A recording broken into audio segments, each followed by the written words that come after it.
উত্তম কুমারের সেরা সিনেমা দেখতে হলে ডাউনলোড করুন click app. Smoking is injurious to health. It causes cancer. ধূমপান স্বাস্থ্যের পক্ষে ক্ষতিকর, এর ফল ক্যান্সার।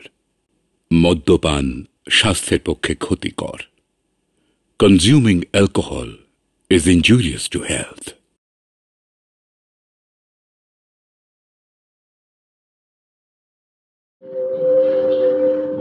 আপনার ঔদ্ধত্য দেখে আমি অবাক হয়েছি। বসুন। আপনি বলুন, কি বলতে চান? কি জানেন, একটা কথা আছে, যার বিয়ে তার মনে নেই, পাড়াপড়শির ঘুম নেই। যে ছেলেটাকে আমি চড় মারলাম সে হাসি মুখে মাইনে নিয়ে গেল। কারখানার কারোর এই বিষয়ে কোনো অভিযোগ নেই, অথচ আপনি। অন্যায়ের প্রতি অভিযোগ সকলেরই আছে। তারা নির্বিবাদে মাইনে নিয়ে গেছে কেবল আমার এই নির্দেশে, কারণ তারা সকলেই অভাবগ্রস্ত। তাদের ওই প্রতিবাদটা আমি একলাই জানাচ্ছি। আপনি যে মাইনে নেননি তা তারা জানে? না জানলে তারা দলে দলে সমবেত হতেন। আপনাকে মাইনে নিতে হবে। তার আগে আপনি যে অন্যায় করেছেন তার জন্য কারখানার সকলের সামনে আপনাকে হাত জোড় করে ক্ষমা চেয়ে নিতে হবে। আমি ম্যানেজার, আমি বলছি এক্ষুনি সই করে টাকা নিন। সম্ভব না। All right, I'll see to ইট।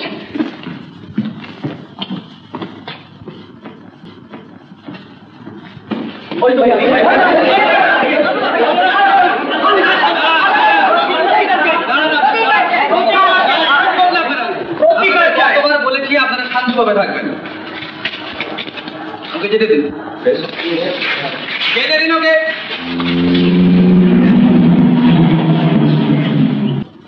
যারা সামান্য বেতনভোগী তাদের দাবি কোনোদিনই অন্যায় নয়, তবে আমাদের পক্ষে তা মেটানো সম্ভব নয় বলেই আমরা সেটা অন্যায় বলি। সবাইকে পরিপূর্ণ সুখ দেবার ক্ষমতা ঈশ্বরের আছে,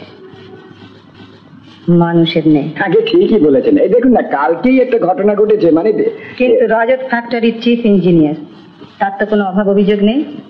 সেক্ষেত্রে কোনো সঙ্গত কারণ না থাকলে সে কখনোই মজুরদের সঙ্গে যোগ দেবে না। মিতা বর্মা, তোমাকে আমার হয়ে সব বুঝে আসতে হবে। এত অত্যাচার কি সহ্য করা যায়? আপনারাই বলুন।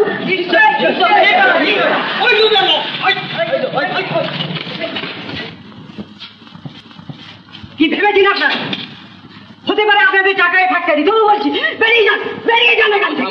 থামবো থামবো কেন? থামো, একজন ভদ্রমহিলা সম্মান দিতে শেখো। আর তোমার এই দুর্ব্যবহারে আমাদের সমস্ত সঙ্গত দাবিগুলো অসঙ্গত হতে চলেছে। ক্ষমা চাও এর কাছে, ক্ষমা চাও। তার কোনো দরকার নেই, উনি আমার কোনো অসম্মান করেন, নিজেকেই ছোট করেছেন। দিদি, এ আমার ভাই, আমি ওর হয়ে ক্ষমা চাইছি। ম্যানেজার বাবু আমারই গায়ে হাত তুলেছে। আমি আপনাদের সুবিধা অসুবিধাগুলো জানতে এসেছি। বড় মা আমাকে আপনাদের কাছেই পাঠিয়েছেন। আমরা তার সঙ্গে একবার দেখা করতে চাই। কিন্তু তার তো শরীর ভালো না। উনি সঙ্গে থাকবেন, কোনো অসুবিধা হলে আমরা চলে আসবো। বেশ চলুন। আগে তাই রজতকে আমি কিচ্ছু বলিনি, শুধু মাইনে নিতে বলেছিলাম।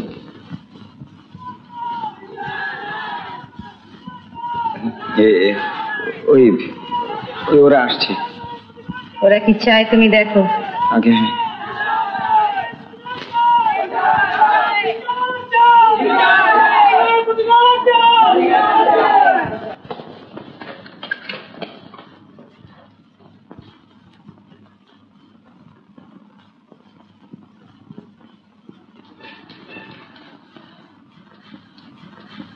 বর্মা, ফ্যাক্টরি লোকেদের হয়ে রজতবাবু তোমার সঙ্গে দেখা করতে এসছেন। তাকে আমি বলেছি তোমার শরীরটা আমার ভালো নেই। অন্যদিনের থেকে আজ আমি সুস্থই আছি। তুমি রজতবাবুকে ডেকে নিয়ে এসো। তেমনি একজন মানুষের আমার কাছে খুবই প্রয়োজন আছে। আপাতত যতদিন না একজন ভালো ম্যানেজার পাই, ততদিন ওই ফ্যাক্টরির সমস্ত ভার আমি তোমার উপর দিতে চাই। আমার উপর? আমি জানি তোমার মতন লোকেরা এসব কাজ করতে চাইবে না, কিন্তু বীরেনকে তার ওই পদে আমি রাখতে পারি না। যেদিন থেকে ফ্যাক্টরির ম্যানেজার হয়েছে, ওই লোকজনদের বিরুদ্ধে কত নালিশও আমার কাছে এসে করেছে।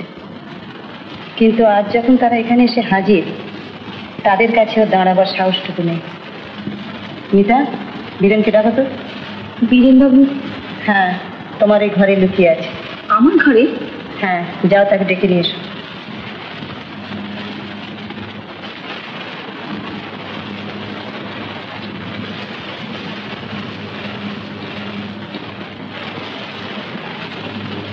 আপনি এখানে? মানে কর্তামার সঙ্গে সিগারেট খাই না এটাই শুনেছি। এসেছেন তো অনেকক্ষণ, কিন্তু এখনো তো সিগারেট ধরানি। না, ওই দেশ লাইট আছে, কোথায় গেল? আমার ঘরে আপনি দেশলাই করছেন?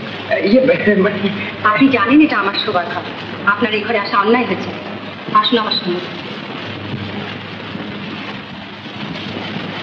কাজেই বাবা, অ্যাক্টিং ম্যানেজার হিসেবে তোমাকেই ফ্যাক্টরির সব ভাগ নিতে হবে। আপাতত ফ্যাক্টরির লোকেরা যখন বীরেনকে চায় না, তখনও কিছুদিনের জন্য ছুটি নেই।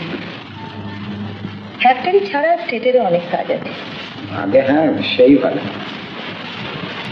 তুমি ফ্যাক্টরির লোকেদের বলো তাদের প্রতিদিনের ভালো মন্দের ভার আমি এখন থেকে নেব। কিন্তু আপনার এই শরীরে এই ভার নেওয়া। আমি কেন, সুমিতাই আমার হয়ে দেখাশোনা করবে। তার জন্য এখন থেকে রোজ ফ্যাক্টরিতে যাবে। কি মা, পারবে না? নিশ্চয়ই পারবে বর্মা। ভারী সুন্দর বাংলো কি তো? মিলের ম্যানেজারের বাংলো। নিয়ম রক্ষা করবার জন্য কাল থেকে আমাকেই এখানে থাকতে হয়েছে।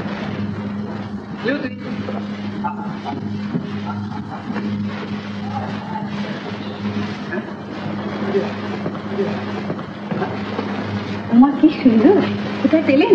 আমার এক বন্ধুর কাছ থেকে। আমি ঠিক এরকমটি খুঁজছিলাম। বেশ, তো এইটাই নেবেন? সত্যি? চা বলি। ও সঞ্জয়, কি খবর? বলছিলাম কি যে উনি যখন দয়া করে আমার দোকানে কাজগুলো দিয়েছেন, যদি একটু মিষ্টি করে যান। কি বলেন? নিশ্চয়ই। চলো। না, দরকার নেই, তুমি যাও। আমি বলছিলাম সুমিতা দেবীর এভাবে ফ্যাক্টরিতে যাওয়া কি ঠিক হচ্ছে? কারণ যা ভয় করেছিলাম তাই তো ঘটেছে। শুনলাম সেদিন নাকি একজন শ্রমিক ওকে অপমান করেছিল। করেছিল, তবে তারা আর কোনোদিনই অপমান করবে না। বড়মা, আমিও শ্রমিকের কোয়ার্টার্সে গিয়েছিলাম। সে কি সম্বর্ধনা, কি আদর আপ্যায়ন। ধীরে, কলকাতা থেকে নলিনের চিঠি আসবার কথা আছে, একটু খবর না।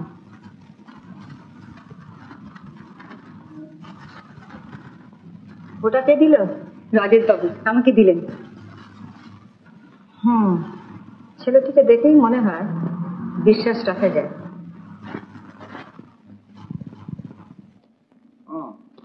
তাহলে উনি আপনার মা নন? না, তবে নিজের মায়ের মতনই। কিরকম? পূর্ব বাংলায় ওদের মস্ত বড় জমিদারি ছিল। আচ্ছা। আমার বাবা ছিলেন ওদের নায়েব। দেশ ভাগের পর ওদের জমিদারি গেল, সেই সঙ্গে আমার বাবার চাকরি।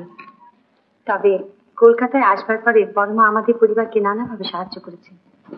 আমরা বাবা মা ভাই বোনেরা মিলে মস্ত বড় পরিবার। কিন্তু উনি এমন ব্যবস্থা করে দিয়েছেন যে তারা সব সম্মানের সঙ্গে বাস করছেন, যত গোল বাঁধলো আমাকে নিয়ে। কেন? আমি আমার বাবার কাছে থেকে লেখাপড়া করতাম। হঠাৎ 2 বছর আগে বড়মার কি খেয়াল হলো, উনি আমাকে আমার বাবার কাছ থেকে চেয়ে নিলেন। কলকাতায় ওর ভাই নলিনী বাবু মস্ত বড় ব্যারিস্টার, আমি ওর কাছে থেকে আমার লেখাপড়া শেষ করেছি। মাফ করবেন, আপনি তাহলে নিশ্চয়ই গ্র্যাজুয়েট? আমি এমএটাও পাশ করে ফেলেছি। সাবজেক্ট? ইকোনমিক্স। তাহলে তো বর্তমান শ্রমিক সমস্যা নিয়ে আপনার সঙ্গে অনেক আলোচনা করা যেতে পারে। হ্যাঁ, এতদিন তো নিজের অযোগ্যতা প্রমাণের কোনো সুযোগটা নেই, এবারে পাবো। আসুন।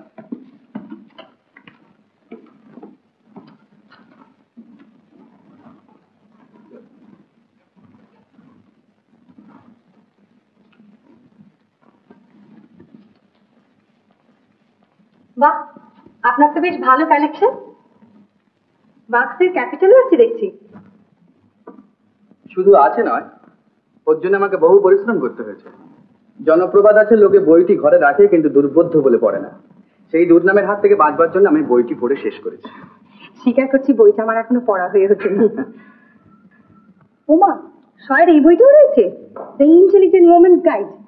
একটা মজার ব্যাপার আছে, এতে শ এক জায়গায় বলেছেন যে মার্কসের ক্যাপিটাল সারা পৃথিবীতে বিপ্লব এনেছে, কিন্তু এত বড় বইতে ক্যাপিটাল কি সে কথা মার্কস ঠিক মতো বলেন।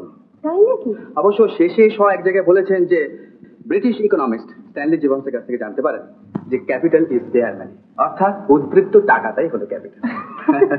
এই বইটা কিন্তু আমি নিয়ে যাবো।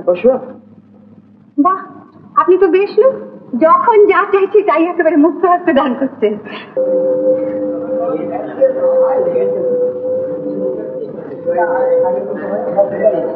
এবারের ফ্যাক্টরির বোর্ড মিটিং এ আমি একটা প্রস্তাব করবো ঠিক করেছি।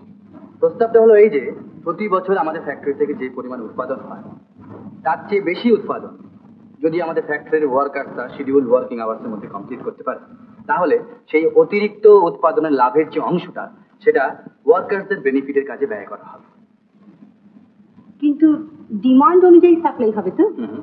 ধরুন অতিরিক্ত উৎপাদনে যদি দরকার না হয়? আপনি ভুল করছেন, আমাদের প্রোডাক্টের এত বেশি ডিমান্ড যে আমরা সবাইকে বিক্রি করতে পারি না।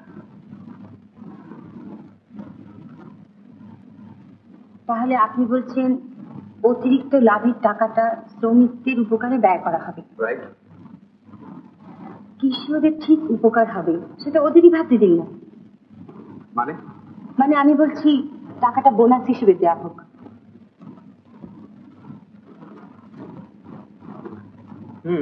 কিন্তু বোর্ড কি এই প্রস্তাবে রাজি হবে? রাজি হওয়া না হওয়াটা ওদের ইচ্ছে। কেমন আছো? ভালো। তুমি কেমন আছো? ভালো। তবু তো এবারে বোর্ড মিটিং এ এলে, অন্য কোনো বাড়ি যাচ্ছ? কাজী বোর্ডের সিদ্ধান্ত অনুযায়ী যতদিন না উপযুক্ত ম্যানেজার পাওয়া যায় ততদিন শ্রী রজত চৌধুরী ওই পদে বহাল থাকবে। বোর্ডের সদস্যদের কাছে শ্রী রজত প্রস্তাব করতে চান। রজত বাবুকে ডাকো। স্যার, ভিতরে আপনাকে ডাকছি। যে আজকের দিন একটা কারখানা সুষ্ঠুভাবে চালাতে হলে কর্মীদের ঐকান্তিক সহযোগিতা সব বেশি প্রয়োজন। সেই সহযোগিতা আমরা পাবো তখনই যখন প্রত্যেকটি কর্মী জানতে পারবে যে কারখানাটি তাদের নিজেদের। তার চেয়ে বেশি পরিমাণ উৎপাদন যদি আমাদের কর্মীরা তাদের শিডিউল ওয়ার্কিং আওয়ার্সের মধ্যে করতে পারে, তাহলে এই অতিরিক্ত উৎপাদনের লাভের অংশটা কর্মীদের মধ্যে সমানভাবে ভাগ করে দেওয়া হবে। এ বিষয়ে আমরা নিজেদের মধ্যে আলোচনা করতে চাই। এই মিটিং এ একটা সিদ্ধান্তে আসা যাবে নিশ্চয়ই। We hope so. রজত, তুমি একবার রাত্রে এখানে এসে দেখা করো। এই যে রজত, তোমাকে একটা সুসংবাদ দিই। বোর্ড সানন্দে তোমার প্রস্তাবটি গ্রহণ করেছে। ধন্যবাদ স্যার। আচ্ছা তাহলে আস। আচ্ছা, কোয়াইট রাইট। এইবার ব্যাপারটা আমার কাছে পরিষ্কার হয়ে গেল সব। আমিও ঠিক এরকম একটা ট্রমা মানে মানসিক আঘাতের ইতিহাস খুঁজছিলাম। Quite right. এবার আমি বুঝতে পেরেছি ওর বাপের রোগীও পেয়েছে। এই রোগ সর্পগ্রাসা। জানেন মিস্টার বোস, এই সব হারানোর ভয় অলোক লোভী হয়ে উঠেছে, অত্যন্ত স্বার্থপর হয়ে উঠেছে। তুমি যাকে ভালোবাসবে তাকে একবার আত্মসাৎ করে ফেলবে, নিজের সত্তা বলে কিচ্ছু রাখতে দেবে না তাকে। This is the characteristic of this disease. এটি হচ্ছে এই রোগের বিশেষত্ব। হুজুর, এই বাবুর গাড়ি অবাবু নিয়ে চলে গেছে। ড্রাইভার কোথায় ছিলেন? আগে আমি বাধা দিতেই উনি বললেন মামার গাড়িটা একবার চালিয়ে দেখি, বলার সঙ্গে সঙ্গে বেরিয়ে গেলেন। তাই তো? নো, আপনি বিচলিত হচ্ছেন কেন? এ তো খুব শুভ লক্ষণ। ও আপনার গাড়ি চিনতে পেরেছে। তা বটে, কিন্তু তারপর দিদি সেই গাড়ি খুঁজে পাওয়া গেল স্টেশনের ধারে। অবশ্য শহরের মাঝখান দিয়ে গাড়ি চালিয়ে এসেছে, এটা খুবই ভালো লক্ষণ। স্টেশনে খোঁজ নিয়ে জানলাম যে সে কলকাতা গেছে। কিন্তু টিকিটের টাকা কোত্থেকে পেল? সে একবারই মজার খবর। আমি ভুলে আমার ওয়ালেটটা গাড়িতে ফেলে গিয়েছিলাম। তাহলে এখন কি করা যাবে? তাকে খুঁজে বের করতে হবে, আর এমন লোক দিয়ে খুঁজে বের করতে হবে যাতে সে তার চেনা লোক না হয়, কারণ চেনা লোক দেখলেই সে আবার পালাবে। কিন্তু অলোকের অচেনার মধ্যে আছে আমাদের নতুন ম্যানেজার রজত। অবশ্যই এর দায়িত্ব তাকে দেওয়া যেতে পারে। কিন্তু রজত তো ফ্যাক্টরির ম্যানেজার, কি অধিকারে তুমি তোমার ছেলেকে তাকে দিয়ে খোঁজাবে? আর তাছাড়া ব্যাপারটা যদি জানাজানি হয়ে যায় তাহলে সমিতার সঙ্গে ওর বিয়েটা। আমি বুঝেছি তুই কি বলতে চাস। অলোকের কি রোগ রজত জানবে না। আমার বিশ্বাস সে আমার এই অনুরোধ রাখবে, কারণ এইসব কাজের জন্য একজন বুদ্ধিমান লোকের দরকার। ভারী উগ্র স্বভাব, সামান্য একটু আমার সঙ্গে মতের অমিল হওয়াতেই সে বাড়ি থেকে পালিয়ে যায়। আমরা খবর পেয়েছি সে কলকাতাতেই আছে, কিন্তু কোথায় আছে জানি না। তোমায় তাকে খুঁজে নিয়ে আসতে হবে। কিন্তু বিপদ হয়েছে, সে কোনো চেনা মুখ দেখলেই লজ্জা পাবে। এখানে তুমি তার একমাত্র অচেনা, তাই এই ভার আমি তোমাকে দিচ্ছি। তুমি আমার ছেলের মতো, এই কাজটা তোমাকে করে দিতেই হবে। আমি চেষ্টা করব।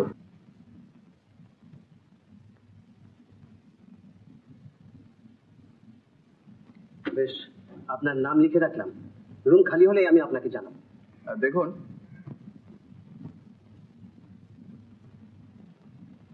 চার্জ দেওয়ার পক্ষে একটু বেশি হয়ে পড়ছে। আপনারা বলেছিলেন যে আমার সঙ্গে আর একজন বোর্ড আছে, কি হলো তার? ইনিও তো থাকতে চাইছেন। আপনি থাকবেন এই ভদ্রলোকের সঙ্গে?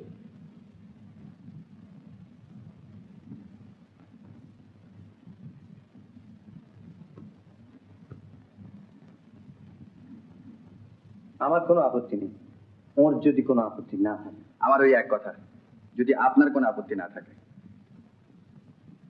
আপনি? আমি আমি আমি একজন ম্যাজিশিয়ান। ম্যাজিশিয়ান? তাহলে তো আপত্তির কোনো কিছু নেই। বেল বয়, সাবকো 20 নম্বর কামরা में ले जाओ।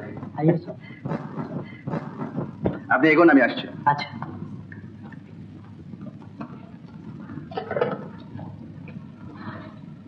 Operator, put me to 462051.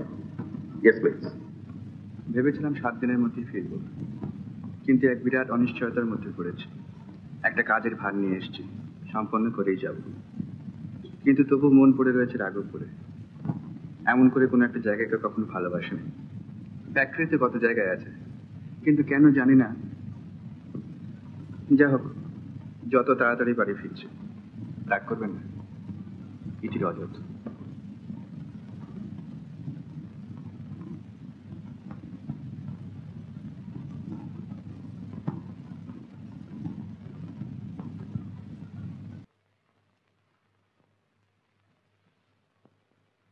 আচ্ছা রজত, আমি বড় স্বার্থপর, তাই না? এই কথা কেন বলছো? কি জানি কেন এমন হয়। এখন আর এক মুহূর্ত তোমার ছাড়া থাকতে পারি না। জানো, তুমি চলে যাওয়ার পর কেমন যেন সব অন্ধকার হয়ে গেল। মনে হলো চারদিকে জমাট কালো পাথর, তাদের মাঝখানে আমি একলা, আমার কেউ নেই। এ আবার কি কথা? আমরা কয়েকদিনের জন্য এক ঘরে আছি, তারপর তুমি একদিকে চলে যাবে, আমি আর একদিকে চলে যাবো। কেন? কি জন্য? চলবে কি করে? রোজগার করতে হবে না? ম্যাজিক দেখে তুমি কত টাকা রোজগার করো? 600, 700, 1000 টাকাই আমি তোমায় দেবো, তবু তোমায় আমি ছাড়বো না। কিন্তু কি জন্য আমাকে 1000 টাকা দেবে সেটা আগে বলো। আচ্ছা বেশ, তোমায় বলছি। আমাদের একটা ফ্যাক্টরি আছে, বেশ বড় ফ্যাক্টরি, তোমাকে সেখানে ম্যানেজার করে দেবো। সেই জায়গাটা আমার তেমন ভালো লাগে না। ওখানে গেলে মনের মধ্যে, মানে তোমাকে আমি ঠিক গুছিয়ে বলতে পারবো না।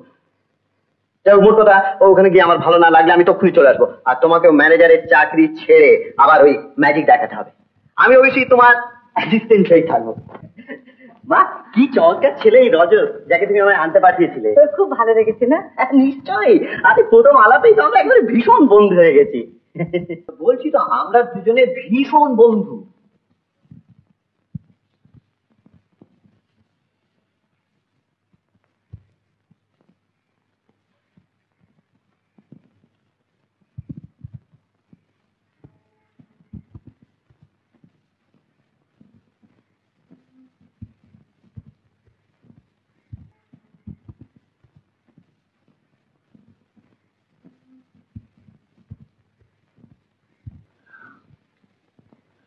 অলোক নাকি বলছিল সে নাকি মাত্র একদিনের জন্য এখানে এসেছে। না মা, আমি মত বদলেছি। একদিন নয়, দুদিন নয়, আমি বরাবর এখানে থাকবো। এটা খুব ভালো কথা। আপনি বলেছিলেন যে যতদিন উপযুক্ত লোক না পাওয়া যায় ফ্যাক্টরি সব ভার আমাকে নিতে। এখন তো ফ্যাক্টরিটা অলোকবাবুই দেখাশোনা করতে পারেন। আমি বরঞ্চ আগে যেমন কাজ করছিলাম তেমনি করি। না, সে হবে না। ফ্যাক্টরির সর্বময় কর্তা তুমি। আমি তোমার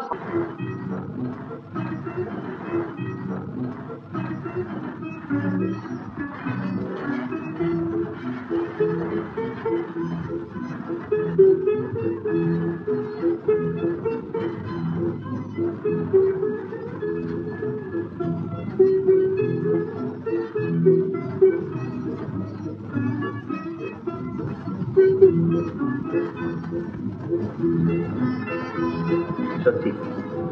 সত্যি সুমিতা, আমি তো ঠিক করছি আমি 24 ঘন্টা পরেই চলে যাব, কিন্তু তোমাকে দেখার পর কেমন যেন সব উল্টে পাল্টে গেল।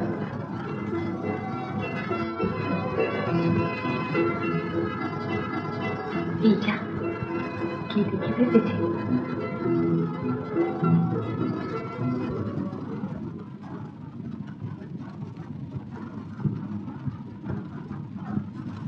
মেয়েটিকে আমার এবং বাড়ির সকলেরই খুব পছন্দ হয়ে গেছে। বংশ পরিচয়ে, শিক্ষায়, দীক্ষায় মেয়েটি সত্যই তোমার উপযুক্ত। বহুদিন হইতেই তোমার মা তোমাকে সংসারী করিবার জন্য ব্যস্ত হইয়া উঠিয়াছে। কাজেই এই মেয়েটির সহিতই আমি তোমার বিবাহ স্থির করিয়াছি।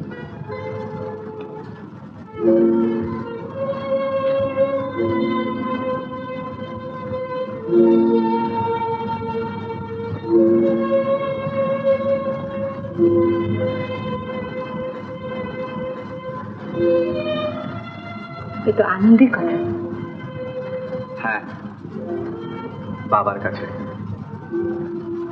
বাবার কথা কখনো অমান্য করে, কিন্তু আজ তাকে জানাতে বাধ্য হচ্ছে তার এই প্রস্তাবে আমার বিন্দু মাত্র মত নেই। কেন?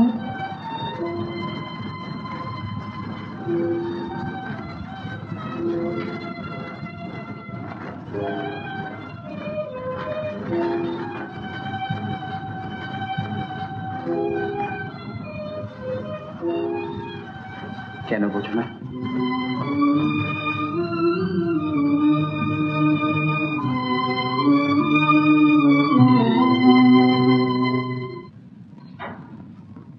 তোমাকে আমার নিজের কাছে রেখে মনের মতন করে মানুষ করেছি, লেখাপড়া শিখিয়েছি। কেন জানো? এর পেছনে একটা মস্ত বড় আশা আছে আমার। আমি ভাবছি আমি চলে যাবার আগে বাড়ি, ঘর, সংসারের সবকিছুর দায়িত্ব আমি তোমার হাতে তুলে দিতে পারলে বেশি সুখী হব। তোমাকে আমার পুত্রবধূ করতে চাই।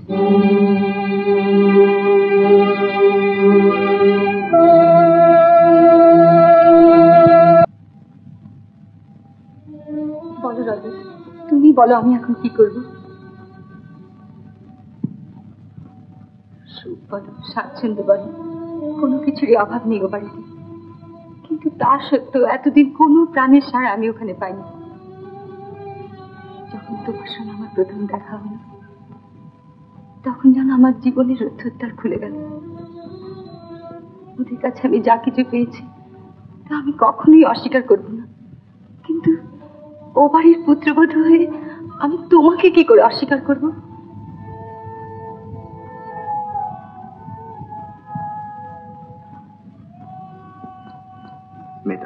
জানি রজত, জানি জীবনে কর্তব্যের আহ্বান আছে, কিন্তু তাই বলে তুমি তো মিথ্যে নাও। মিতা, ভালোবাসা, স্নেহ, দয়া, মায়া, মমতা সবই ভগবানের নির্দেশ। তার সবচেয়ে বড় নির্দেশ হল কৃতজ্ঞতা স্বীকার।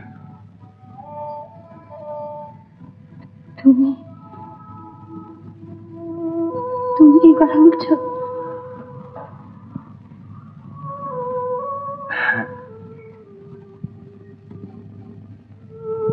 বেশ, তাই হবে।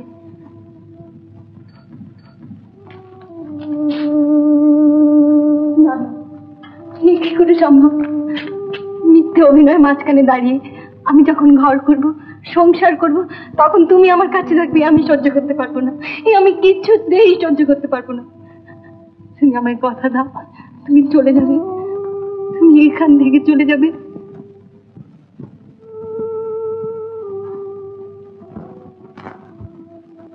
যাবো। একটা লক্ষ্মী মেয়ে করে না, তাহলে বিস্কিট পাবে না। লুচি রজত বাবুর কুকুরটা খুব ভালো জাতের না স্যার? রজত বাবুর কুকুর? আগে হ্যাঁ তাই তো ছিল, পরে ওটা সুমিতা দেবীকে উনি প্রেজেন্ট করেন।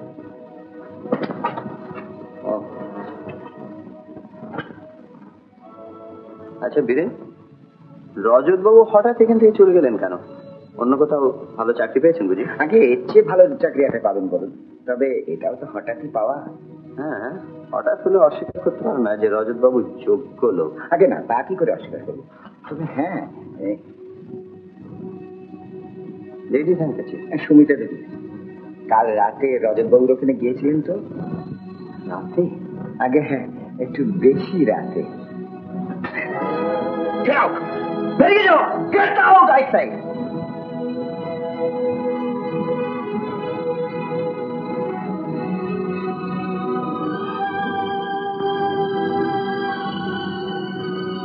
কি হয়েছে তোমার?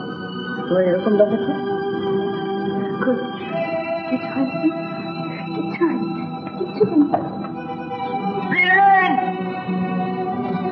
তুমি যদি কিছু জানবার দরকার হয় তোমাকে ডেকে পাঠাবো, যা জানো সত্যি বলবে। যাও।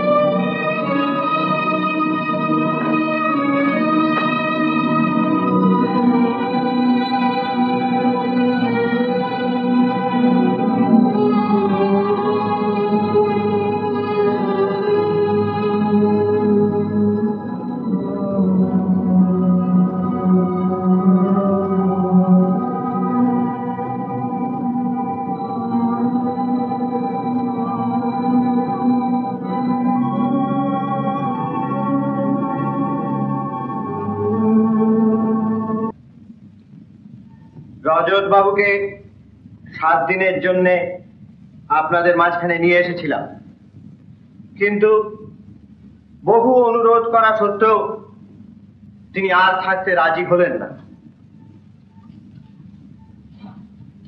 এদিকে আপনাদের আবার বীরেন বাবুর ওপর আস্থা নেই,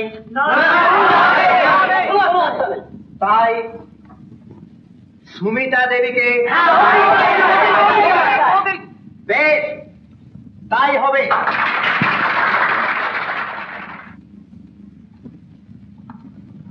আমার দ্বারা এই কাজ সম্ভব না।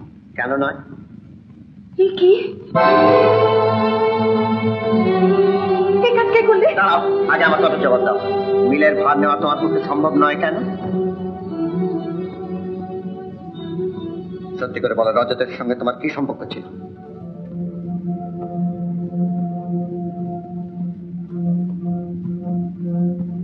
তিনি আমাকে পছন্দ করতেন। সুমিতা, আমি আর পাচ্ছি না। সুমিতা, আমি আর পাচ্ছি না। আজও রজতের বিরুদ্ধে মিথ্যে কথা বলেছি। আমার দৃঢ় বিশ্বাস তোমার আর ওর মধ্যে কিছু ছিল। সত্যি করে বলো সুমিতা, কি ছিল? সত্যি করে বলো। তার আগে তুমি বলো, তোমাকে আমি কি করলে শান্ত করতে পারি? আমি তোমার কাছে এসেছিলাম, কিন্তু তাতে শুধু অশান্তি বেড়েছে। তার আগে তুমি বলো, আমি তোমার জন্য কি করতে পারি? একেবারেই কাছে আসুন। জানো সুমিতা, প্রথমে আমার দৃষ্টি আকর্ষণ করে তোমার মুখ, তারপর কি সুন্দর কণ্ঠ। কুকুরটাকে আমি নিজের হাতে মেরে ফেলেছি। রজতের দয়ার টান নিয়ে আমি বেঁচে থাকবো না। তোমাকে আমি শেষ করে দেবো, শেষ করে দেবো। আমি তোমাকে মেরে ফেলবো, শেষ করে দেবো।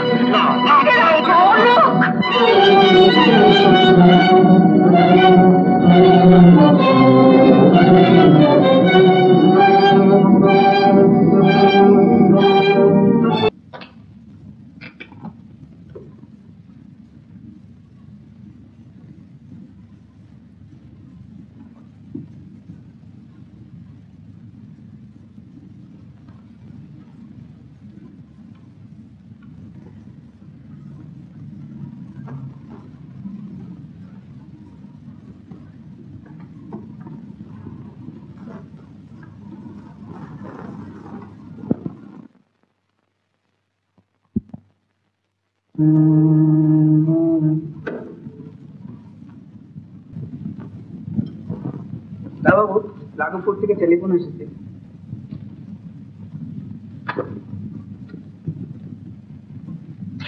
হ্যালো বন্ধু? বন্ধু? হ্যাঁ, আবার বলছি বন্ধু। আর ভুল আমি করতে চাই না বন্ধু, বরং তার সংশোধন করতে চাই। কিরকম? অবশ্যই জানি আমার কথা তুমি বিশ্বাস করছো না, তবে যা সত্যি তা তো মেনে নিতেই হবে। তার মানে? তার মানে মানে মানে আমি জানি সুমিতাকে আমি কখনোই পাবো না, কারণ সে তোমাকে ভালোবাসে আর তুমিও তাকে ভালোবাসো। আর এই ভালোবাসার যা স্বাভাবিক পরিণতি হয় তাতে আমার সাহায্য করা উচিত। কি বলছেন আমি ঠিক বুঝতে পারছি না। তোমরা বিয়ে করে সুখী হও, আমি তাই চাই। তুমি আমার বন্ধু, তাই আজকের দিনে এই আমার একমাত্র কামনা। ভুল করে যে অপরাধ আমি করেছি তার প্রায়শ্চিত্ত যে আমাকে করতেই হবে বন্ধু। তাই বলছিলাম, আমার কাছে আসার তোমার সাহস আছে কি? নেই কেন? কিন্তু সেবার যে আমি তোমাকে হত্যা করতে গেছিলাম, তারপর আমি যাবো। আরে বাবা, এই তো খুব ভালো কথা। তো বন্ধু আজ আসছো তো? কখন কখন কখন? হ্যাঁ, আজ সম্ভব নয়, কাল সন্ধ্যেবেলা। ও কাল? আচ্ছা ঠিক আছে, কাল আমি তোমার জন্য লাইব্রেরি রুমে অপেক্ষা করবো। হ্যাঁ, তুমি লন ক্রস করে সোজা লাইব্রেরি রুমে চলে আসবে, আমি অপেক্ষা করবো কিন্তু। হ্যাঁ হ্যাঁ হ্যাঁ হ্যাঁ। না না রবি, তুমি যাবে না। বন্ধু, আমি তোমার জন্যই ওয়েট করছিলাম। এসো ভেতরে চলো।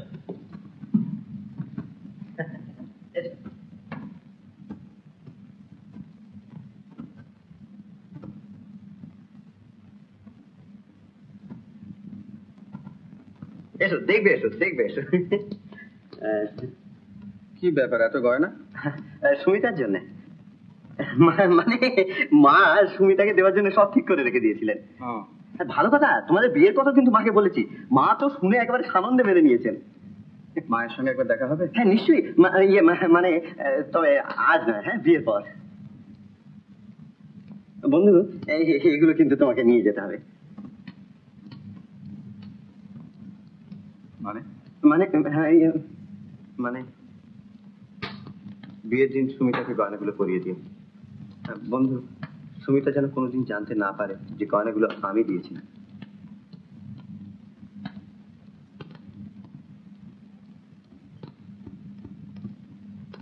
অলোক বাবু, বিশ্বাস করো বন্ধু, বিশ্বাস করো, এই দেওয়াতে প্রেমিকের অভিমান নেই। আমি খুশি হয়ে দিচ্ছি। হ্যাঁ এসো বন্ধু, ভালোভাবে দেখবে, এসো না, ভালোভাবে দেখো, তুলে দেখো।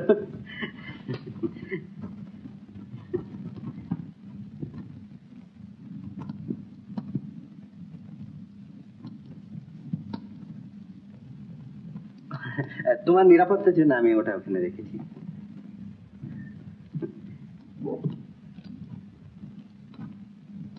কোনো প্রয়োজন নেই।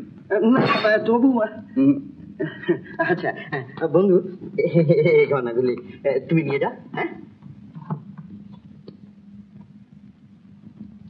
বন্ধু, যে ভুল আমি করেছি তার কি কোনো ক্ষমা নেই? ভুল মানুষ মাত্রই করে, কিন্তু বন্ধু বন্ধু, তাহলে তুমি আজ রাতে আমাদের এখানে থেকে যাও। হ্যাঁ, তা হয় না।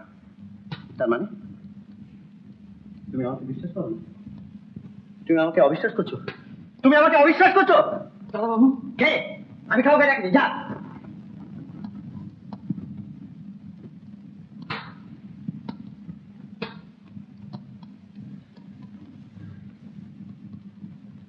বন্ধু,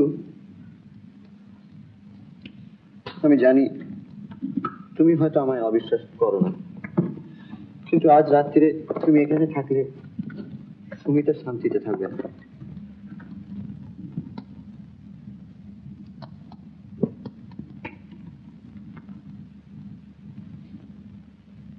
প্লিজ আমাকে বঞ্চিত করো না বন্ধু, তুমি না, নইলে আমি শান্তি পাবো না। প্লিজ।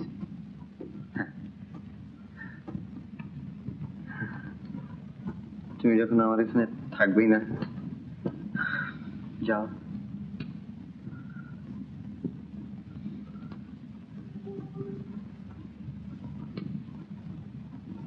প্লিজ।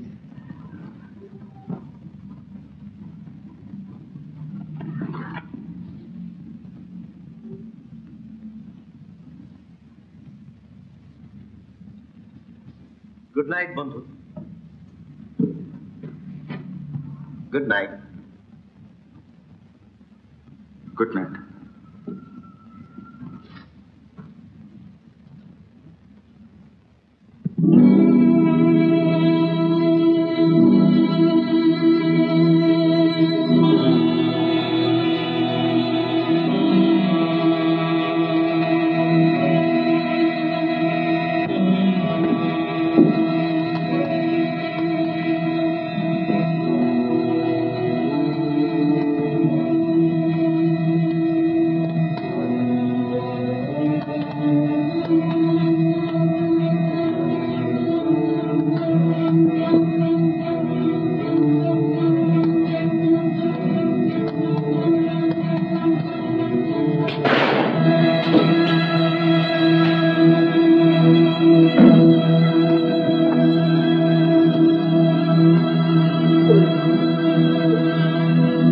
মাননীয় জুরি মহোদয়গণের সহিত একমত হইয়া অলোক রায়কে হত্যা করার অপরাধে আমি আসামি রজত চৌধুরীকে প্রাণদণ্ডে দণ্ডিত করিলাম।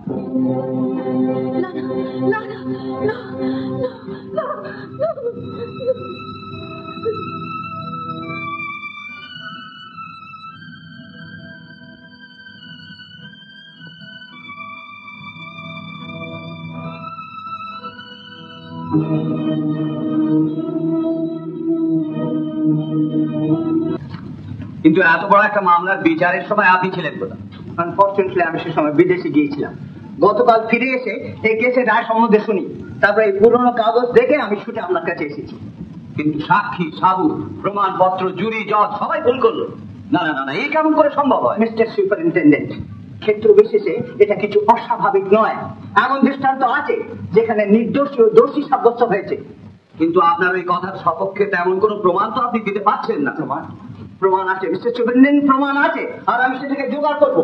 কিন্তু তার আগে যদি রজত চৌধুরীর ফাঁসি হয়ে যায়, তাহলে সে প্রমাণ জোগাড় করার সার্থকতা কোথায়?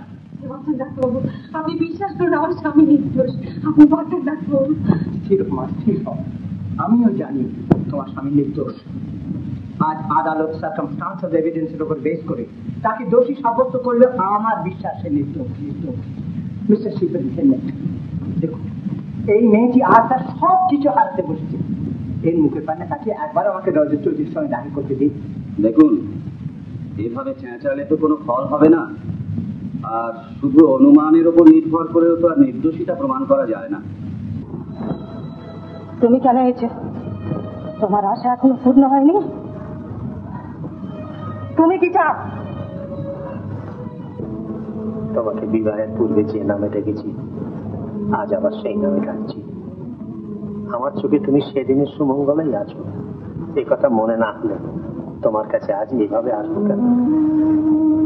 জীবনে অনেক দুর্যোগ কাটিয়েছ, কিন্তু আজ যে দুর্যোগ ডেকে আনছো তা তুমি সইতে পারবে না। অলোক নেই, এর চেয়ে বড় দুর্যোগ। তুমি তো শুধু অলোকের মা না, তুমি যে সকলের মা। কিন্তু প্রতিশোধের আকাঙ্ক্ষায় যে নির্দোষী তার জীবন যদি তুমি নষ্ট করে দাও, তাহলে এর চেয়ে বড় মানসিক দুর্যোগ তোমার জীবনে আর কিছুই হতে পারে না। তুমি, আমি আর জীবনের প্রাণ থেকে, কিন্তু ওদের তো এখনো শুরুই হয়নি। ওদের শুভেচ্ছা নিয়েই তো আমরা যেতে চাই, তাই তো তোমার কাছে আমার আশা। আমায় কি করতে হবে বলো? ডক্টর সেন,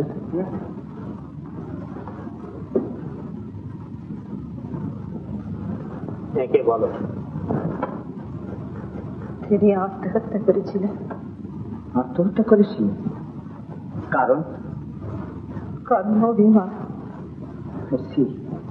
আচ্ছা আচ্ছা, দেখুন মিসেস রয়, অলোক মারা যাবার ঠিক পূর্ব মুহূর্তে কি করছিল আপনার কিছু জানা আছে? জানি না। আচ্ছা, সে কোন ঘরে বসে লেখাপড়া করতো? বোধহয় নিচে। আপনাকে এইসব জিজ্ঞেস করছি, তার একটা কারণ আছে। তার আমার কাছে যখন স্যানিটোরিয়ামে ছিল তার একটা ডায়েরি লেখা অভ্যেস ছিল, বুঝেছেন? আর সে ডায়েরিটা লিখতো ভারী অদ্ভুত ভাবে। পরের দিন যা সে করবে সেটা আগের দিন লিখে রাখতো। আমি ডায়েরি সঙ্গে এনেছি আপনাকে দেখাবো বলে। এই দেখুন, এই দেখুন তার হাতের লেখা। আগে হ্যাঁ শুনুন, এই 23শে ফেব্রুয়ারি লিখছে কাল ডাক্তারকে মারবো। 24শে ফেব্রুয়ারি, না লোকটা মন্দ না, এখানকার কম্পাউন্ডে কাল বেড়াবার সময় পালাতে চেষ্টা করবে। মা, অলোক শুধু আমার পেশেন্ট ছিল না, আমি তাকে যথেষ্ট ভালোবাসতাম। আমার মনে যদি এতটুকু সন্দেহ, তাহলে এভাবে আমি আপনার কাছে ছুটে আসতাম না, এভাবে আপনাকে প্রশ্ন করে জ্বালাতন করতাম না। আপনি একটু ভালো করে ভেবে দেখুন, কোথাও কি কিচ্ছু লেখা নেই? দাদাবাবু সেদিন রাত্রে কি যেন লিখছিলেন। কোথায়? নিচে লাইব্রেরি ঘরে।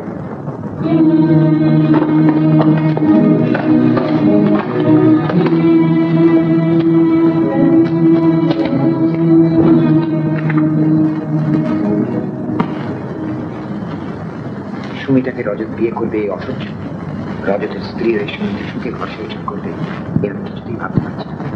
আমি কোনো মতেই হার স্বীকার করবো। এর আগে কতবার কত কারণে নিজেকে শেষ করার কথা ভেবেছি, কিন্তু এত বড় দুঃসহ ঘটনা জীবনে কখনো আসেনি। তাই এবারে নিজেকে শেষ করবো, আর এমন ভাবে এই পৃথিবী থেকে বিদায় নেবো যে তার জন্য দায়ী হবে রজত। শুধু আমি সুমিতাকে হারাবো না, সেও তাকে হারাবে।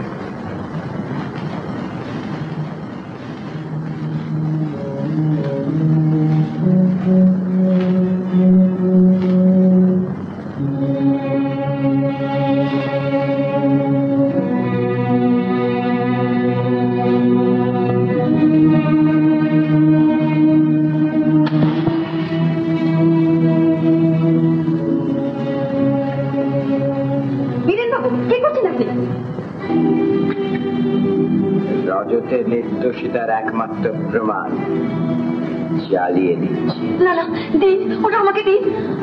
দিয়ে দেব। এতদিন ধরে এই সুযোগের অপেক্ষায় আমি ছিলাম। যত অন্যায় আমার উপর করা হয়েছে তার প্রতিশোধ আমি নেব। রজতকে মরতে হবে, আর তার নির্দোষিতার প্রমাণ তোমার চোখের সামনে আগুনে পুড়ে ছাই। খবরদার!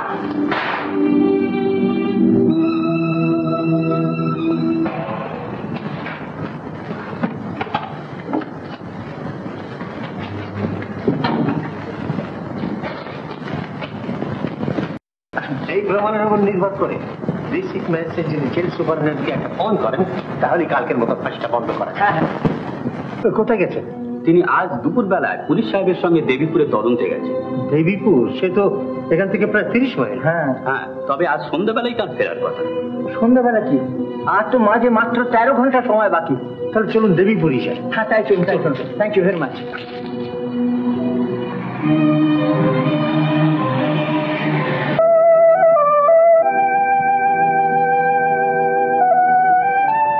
Sir, red cover message.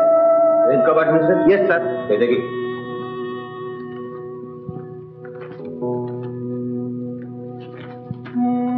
দাঁড়া।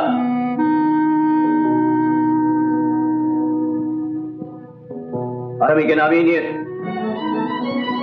জোর খবর, জোর খবর! রাঘবপুর খুনের মামলার অভাবনীয় পরিণতি, অলোক রায়ের আত্মহত্যা, চাঞ্চল্যকর প্রমাণ উদ্ধার। জোর খবর, জোর খবর! রাঘবপুর খুনের মামলার অভাবনীয় পরিণতি। জোর খবর, জোর খবর! রাঘবপুর খুনের মামলা মহামান্য রাজ্যপাল কর্তৃক রজত চৌধুরীকে বিনা শর্তে মুক্তিদান। জোর খবর, জোর খবর!